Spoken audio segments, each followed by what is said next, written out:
ষ্টকৰ নামত উজনি অসমৰ প্ৰবঞ্চনাৰ জাল মেলা বিশাল ফুকনক গ্ৰেপ্তাৰ কৰা হৈছে। বিশাল ফুকনক গ্ৰেপ্তাৰ কৰা হৈছে।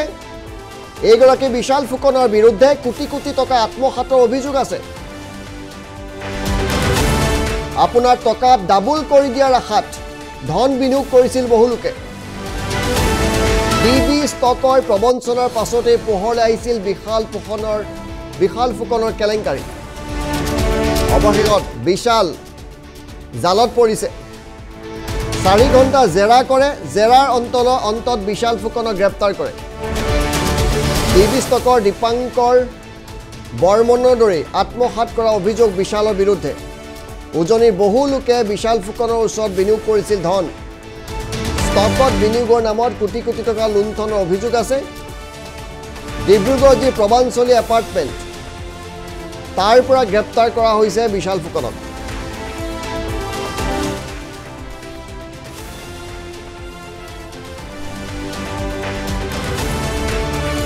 ষ্টকৰ নামত অসমৰ সাধাৰণ জনতাক লুটি পুটি খাইছে এনেবোৰ দালাল প্ৰবঞ্চকে। এবাৰ বিশাল ফুকন জালত পৰিছে।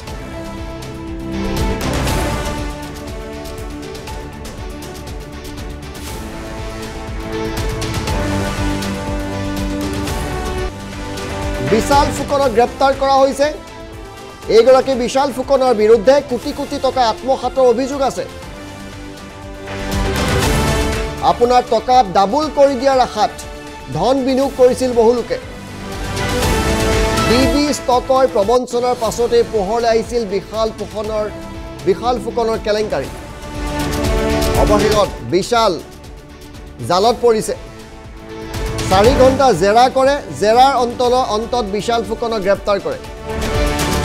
ডিবি ষ্টকৰ দীপাংকৰ বৰ্মনৰ দৰে আত্মসাত কৰা অভিযোগ বিশালৰ বিৰুদ্ধে।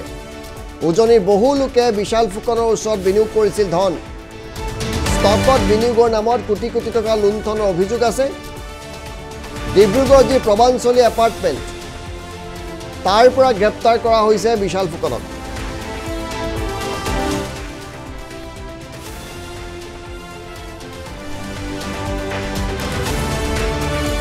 ষ্টকৰ নামত অসমৰ সাধাৰণ জনতাক লুটি পুটি খাইছে এনেবোৰ দালাল প্ৰবঞ্চকে। এবাৰ বিশাল ফুকন জালত পৰিছে।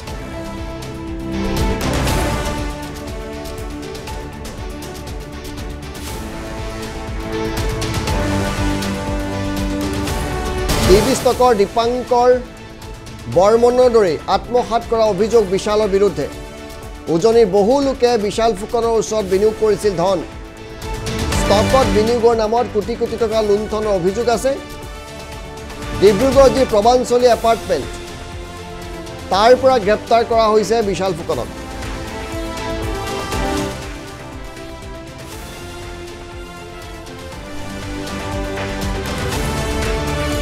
ষ্টকৰ নামত অসমৰ সাধাৰণ জনতাক লুটি পুটি খাইছে এনেবোৰ দালাল প্ৰবঞ্চকে। এবাৰ বিশাল ফুকন জালত পৰিছে।